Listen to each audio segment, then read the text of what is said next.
Bonjour. Suivant De ce soir s'intéresse au projet de mobilisation de 100 000 jeunes pour la candidature du président Paul Biya dans l'extrême nord qui fait donc grand bruit. Alors que des projets de budget détaillés pour l'organisation de cette grande manifestation circulent sur la toile avec des montants de plus d'1 milliard de francs CFA. Des voix des fils de l'extrême nord s'élèvent pour dénoncer donc ce qu'ils qualifient d'inhumain. Et comme réponse, le MRC, par la voix de son premier vice-président, annonce une réplique si les autorités administratives viennent à autoriser ce qu'ils considèrent comme une manipulation. Nous l'écoutons dans cette interview menée par Elton Djudja. Amadou Mota, bonjour et merci de votre amitié au journal de Jambo FM. Bonjour monsieur Elton, bonjour également aux auditeurs de Jambo FM. C'est un plaisir de vous retrouver. El Hadj Boukar Abdourahim, le directeur de cabinet du président de l'Assemblée nationale, honorable Kavaye Djibril, militant du RDPC, envisage la mobilisation de 100 000 jeunes à Maroua du 8 au 10 mai 2025 en faveur de la campagne du président Paul Biya. Et vous dites, Amadou Mota, qu'il s'agit d'une injure au fils de l'extrême nord du Cameroun. Je voudrais apporter une petite précision. Il ne s'agit pas de mobiliser des gens de leur part. Il s'agit d'instrumentaliser une jeunesse désœuvrée. Il s'agit d'insulter la dignité et l'honneur des jeunes populations de l'extrême nord qu'ils ont mis à mal depuis 42 ans. Ils ne sont pas capables de mobiliser 3000 personnes. En termes de mobilisation, on l'a fait. Tout le monde peut aller sur YouTube et ils verront la mobilisation que nous avons menée, que ce soit à Tokumbere ou que ce soit à Maroua lors de la campagne électorale de 2018, qui appelle à la mobilisation. Des sombres personnages au passé nocifs qui ont passé toute leur carrière à briser la carrière des autres. Et vous pensez qu'avec avec cela, les jeunes vont accepter? Non, ils sont dans une culture où ils veulent montrer à leur empereur qu'ils sont totalement soumis et qu'ils ont aussi d'autres personnes derrière eux. Mais en réalité, ils n'ont personne. Pourquoi dépenser jusqu'à 1 milliard si on est populaire? Je n'ai pas besoin d'1 milliard pour mobiliser des gens si je suis un homme politique. Je parle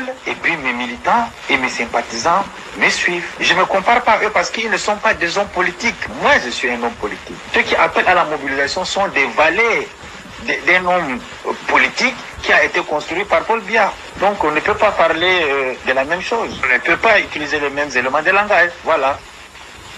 Est-ce que vous n'êtes pas excessif, voire injurieux, de traiter vos camarades d'en face de personnages sombres? Est-ce que vous ne pouvez pas être policé dans vos mots, Amadou Mota? C'est pas une insulte, j'ai dit ce qu'ils sont. Je les connais, j'ai grandi avec eux. C'est des gens qui n'ont pas d'empathie. C'est un homme qui n'a pas l'amour de son prochain.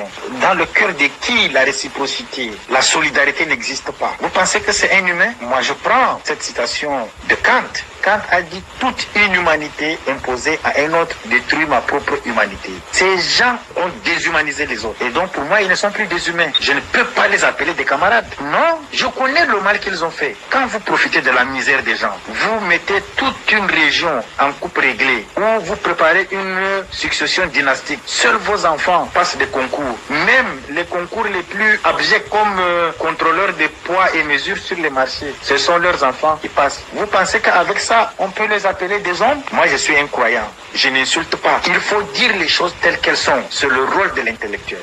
Dans une de vos publications Facebook, Amadou Mota, 100 000, c'est mieux le stade municipal de Maroua, car la place des fêtes ne peut pas accueillir 3000 personnes.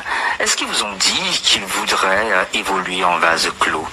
Oui, mais vous savez, la place des fêtes de Maroua, c'est sur la route. Vous connaissez les dimensions de nos routes à l'intérieur des villes.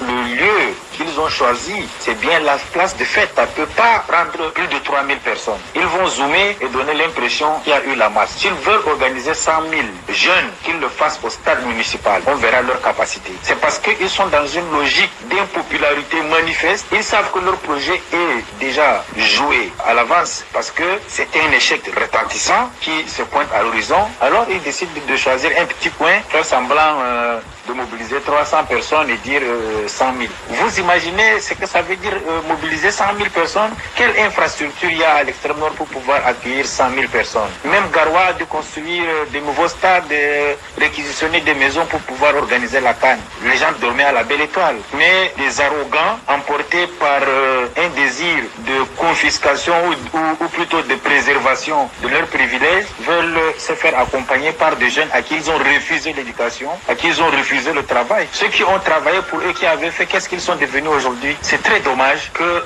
dans une zone où 70% de la population vit dans l'extrême pauvreté, le peu des ressourçants de cette région qui a l'éducation se sert de la population pour préserver ses avantages. Ils n'ont plus d'humanité, ils n'ont pas de l'empathie. Ce sont des carnivores qui sont en face. C'est des gens qui sont prêts à faire n'importe quoi aujourd'hui pour garantir leurs privilèges. Et c'est aux jeunes de comprendre qu'aucune monarchie, qu'aucune classe supérieure dans ce monde n'a cédé volontairement ses privilèges. À eux de décider en 2025 et de voter contre ces gens. Ils n'ont jamais été de leur côté. Ils ne les ont jamais vus dans leur meilleur moment. Ces temps sont passés. Où étaient-ils? En train de se goinfrer sûrement. Aujourd'hui que les élections approchent, des météorites apparaissent comme si ils étaient là pendant longtemps et qu'ils regardaient ces populations avec les yeux de la compassion. Un homme politique sans cœur, sans empathie, n'est pas un homme politique. Et tous ceux qui sont des organisateurs, nous le reconnaissons. Ce sont des prévaricateurs des deniers publics. On voit, Mamadou Mouta, que le document n'est pas signé, dont il pourrait être un fake. Mais est-ce que vous pensez qu'au regard de la crise qui touche le Cameroun, l'on pourrait se lancer dans des dépenses excessives au nom d'une simple marche en faveur du président Paul Biya? Le document, il est fait. Mais les gars ont accumulé d'extraordinaires richesses en pillant. Ça, tout le monde le sait. Il y a eu des enquêtes à l'Assemblée nationale. Des personnes ont été entendues au niveau du CED. Les montants sont faramineux. Et l'homme d'affaires qui est derrière cette histoire est aussi infortuné avec une maison de rêve, du moins pour ceux qui sont emportés par les biens de ce monde. Il a une résidence dans le quartier qu'on appelle Golf. Déjà que pour acquérir un terrain là-bas, ce n'est pas la porte à côté. Vous voyez qu'ils ne sont pas seuls. Ils ont tout un réseau. Ils ont l'administration. Ils se filment fièrement avec le personnel de la présidence de la République. Donc, il s'agit de l'argent du contribuable camerounais et de ce qu'ils ont volé eux-mêmes. C'est pas que c'est l'argent des militants. Pourquoi donner 5 000 francs à quelqu'un qui a une autonomie financière pour qu'il participe à une manifestation? C'est plus que ce que vous voyez sur le document. Mais nous connaissons leurs craintes. Ils ont peur. Ils savent qu'ils ne pourront même pas mobiliser 2000 personnes. Ils trouveront les gens qui est avec eux. Nous aussi, nous mobilisons les gens à l'idée d'organiser une autre manifestation parallèle. On verra si le sous-préfet accepte leur manifestation et qu'il refusera les nôtres. Nous déposerons des demandes de manifestation sur d'autres artères et on verra qui va mobiliser le plus de personnes. En tout cas, pas eux. Vous ne pouvez pas avilir une population pendant 4 décennies et vous pensez que vous avez encore quelque chose de nouveau à leur donner. Mais imaginez, Kavaï est devenu président de l'Assemblée, j'étais en classe de 6e, bientôt je vais en retraite. Il y est toujours. Et qu'est-ce qu'il a fait? Rien. Il n'a fait passer aucun projet de loi. Sinon, c'est lui de faciliter à bien de faire sauter le verrou de 2 mandats et de la perpétuation d'un pouvoir qui ne nous apporte rien en termes de garantie,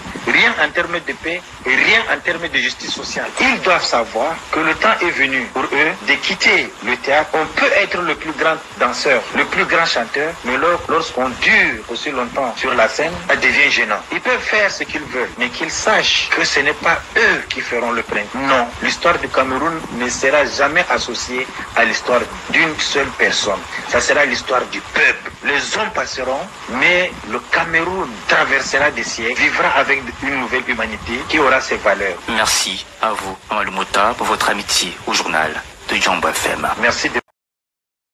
Good morning and thanks for joining us. We are talking about the mobilization to gather close to 100,000 people initiated by CPDM Bondis, the first vice president of Cameroon Renaissance Movement, Professor Maurice Kamto.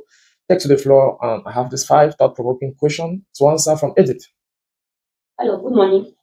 What does the deliberate choice of a small venue, the place the Fed for a large youth mobilization event suggest about the regime's perception of its own popularity, especially in marginalized regions like the Fan Hub? Yeah, you know, most of these activities are geared towards the 2025 presidential election to come, October 2025 this year. And so people are looking for means of communication. A mammoth crowd, say 1,000 people gathered, could be extrapolated to 100,000. And they have 2 things to defend. First, the budget. Most people now are focused on the money. These are mainstream for embezzlement. They don't care. And now, secondly, the social media that they want to show by record and challenge others who say the ruling party is not mobilized. Okay. We get to the next question. That's the second question.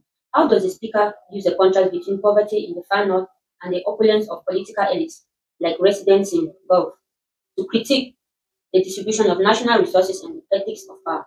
Of course, the individual that have big residential at the Gulf Quarter isn't directly proportionate to his own personal means in a country where the most wealthy are civil servants, or better still, people with close relationship with the government. A country that have only maintained a single person at the helm of power for close to 43 years have majorically put politicians as the most wealthier in the society than normal businessmen. So it becomes clearer to the first vice president of Cameroon Renaissance Movement to say that it is taxpayers' money that is being embezzled to fulfill this marginalized vision, that of mobilizing young people in an environment where the very people that are being mobilized are jobless and craving in poverty.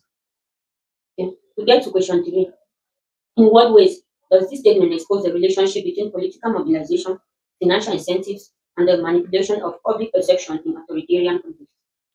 Listen, 1 billion is a huge amount of money that for the majority of the people concerned have never come closer to even a fraction of it. So the question is the mispriority in place. 1 billion could do so many good things to the people, starting with basic necessities like roads, water, electricity.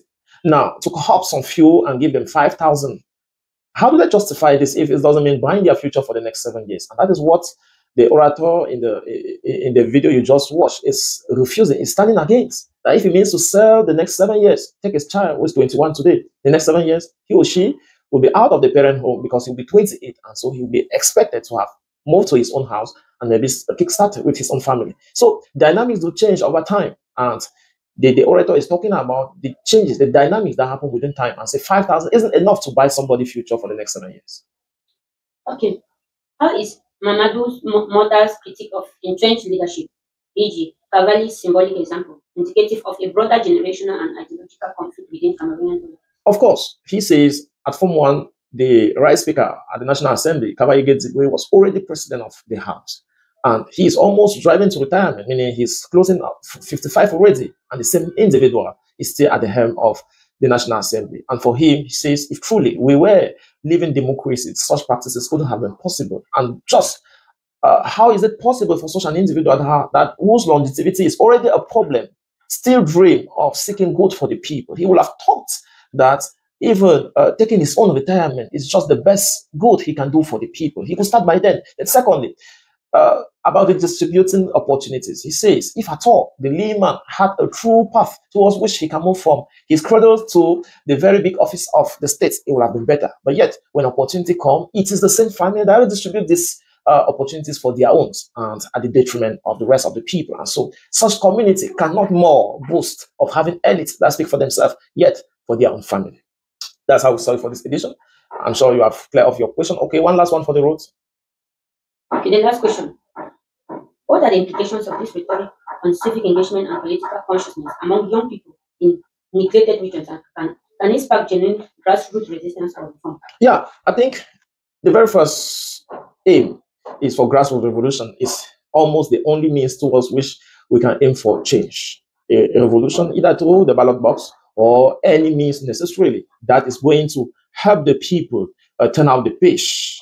Here in the CRM, the most certain means is to peaceful change, meaning a peaceful revolution that vote out an office that have chosen to fit itself and rather the people is supposed to serve. As for reforms, reforms are already installed in the very practice of the MRC that is aiming for power, aiming for change. And definitely they can only put in any meaningful, better, it's systematic or structural reforms unless they are in power. So that takes us to the end. Thanks for always being there. It's always a pleasure reading your own comments. Until we meet again. Bye-bye. Une dénonciation en règle de la mise en scène politique. Les propos de Mamadou Mouta s'inscrivent dans une critique frontale du régime en place au Cameroun, en particulier à l'approche de l'élection présidentielle d'octobre 2025. Le ton est acerbe, mais stratégique. Il s'agit de déconstruire la communication politique du pouvoir, notamment les opérations de mobilisation des jeunes dans des régions structurellement abandonnées comme l'extrême nord. Mota dénonce d'abord l'indécence du spectacle politique mis en scène dans une zone qui souffre d'un extrême dénuement. Pour lui, il ne s'agit pas d'un événement populaire, mais d'un théâtre soigneusement encadré, où l'on concentre quelques milliers de jeunes dans un espace réduit pour donner, à travers des images zoomées, l'illusion d'un soutien massif. La critique va plus loin. Il dénonce le cynisme d'un pouvoir qui, après avoir abandonné une génération entière sans éducation, sans emploi, sans avenir, ose solliciter leur participation à une opération de légitimation. La guerre des chiffres et des espaces. Dans cette intervention, Mota introduit une géopolitique de la mobilisation. Il remet en cause non seulement les chiffres annoncés, 100 000 jeunes, mais aussi l'espace choisi pour accueillir l'événement, la place des fêtes, en montrant qu'elle ne peut contenir qu'environ 3 000 personnes. C'est une critique logistique qui cache une attaque politique bien plus grave. Le régime est minoritaire, il le sait, et donc il manipule les apparences. Mota oppose alors cette mise en scène à l'hypothèse d'une véritable mobilisation populaire, qui devrait, selon lui, se dérouler dans un grand stade pour faire ses preuves.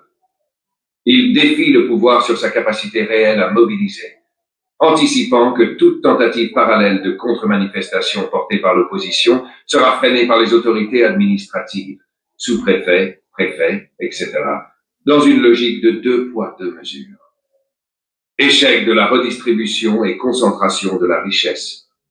Plus loin, Mota s'attaque à l'enrichissement personnel des élites politiques, dénonçant ce qu'il appelle le billard, qui symbolise ici les lieux de négociation opaques, de fraude et de détournement de fonds publics. Il affirme que derrière cette mobilisation de façade, des sommes colossales sont brassées et que les véritables bénéficiaires ne sont pas les jeunes du Grand Nord, mais les businessmen liés au régime. Il cite en exemple les résidences luxueuses dans des quartiers huppés comme Col, qui sont inaccessibles à la population ordinaire. Cette critique s'insère dans une dénonciation plus large de la corruption systémique, d'un pouvoir qui accapare les ressources nationales tout en maintenant les populations dans une pauvreté chronique. Le drame générationnel et la confiscation du pouvoir. Une partie centrale de son discours repose sur la critique d'un personnel politique figé, vieillissant, déconnecté des réalités sociales. Il évoque le cas d'un président de l'Assemblée nationale supposé être arrivé au pouvoir avec un niveau scolaire de 6e et qui, des décennies plus tard, n'a toujours pas cédé sa place, malgré un bilan politique inexistant, aucun projet de loi. C'est le procès d'un régime bloqué, incapable de se renouveler, qui refuse d'ouvrir la voie à une nouvelle génération, mieux formée, connectée au monde et soucieuse de justice sociale. Mamadou Mota pointe ici la sclérose institutionnelle, un des piliers de la longévité du régime de Paul Biya, au pouvoir depuis 1982. Un message pour l'alternance démocratique. Le discours de Mamadou Mota est aussi un cri d'alerte. Il s'adresse à la jeunesse camerounaise et l'invite à ne pas être complice du simulacre démocratique que le pouvoir tente de mettre en scène à l'approche des élections. Il invite les jeunes à refuser l'aumône politicienne, comme les fameux 5 000 francs distribués pour motiver leur participation à des événements partisans et à plutôt revendiquer leurs droits fondamentaux, éducation, emploi, dignité. Dans ce cadre, il trace une ligne claire entre la légitimité populaire et la légalité autoritaire. Le pouvoir pourra organiser des élections, mais s'il n'y a pas de débat équitable, pas de liberté de manifestation, pas d'égalité des moyens, alors ce ne sera qu'un simulacre électoral de plus.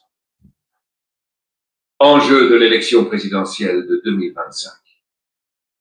Les propos de Mamadou Mota prennent tout leur sens dans le cadre d'un contexte électoral verrouillé. Alors que le président Paul Biya approche les 93 ans et que la question de sa succession reste floue, les tensions politiques augmentent. Le MRC de Maurice Kamto, dont Mota est une figure de proue, se positionne clairement comme le principal challenger du régime, mais continue d'être marginalisé par les institutions, interdiction de manifestations, arrestations arbitraires, propagande d'État.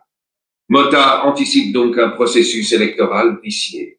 Il utilise ce discours pour mobiliser l'opinion publique, localement et à l'international, autour des pratiques antidémocratiques du pouvoir.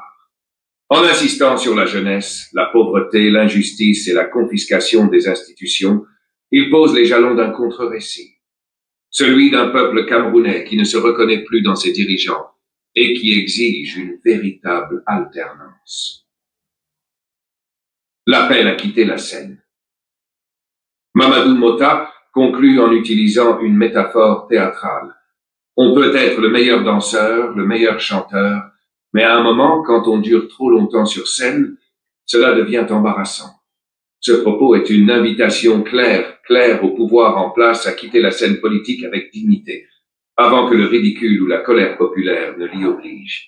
Il prophétise une nouvelle humanité camerounaise, qui se construirait sur des valeurs, éthique, transparence, justice sociale. C'est une vision d'avenir, mais aussi un signal fort envoyé à ceux qui souhaitent encore croire au changement pacifique par les urnes. En ce sens, le discours de Mota est à la fois un acte d'accusation et un acte de foi dans le peuple camerounais.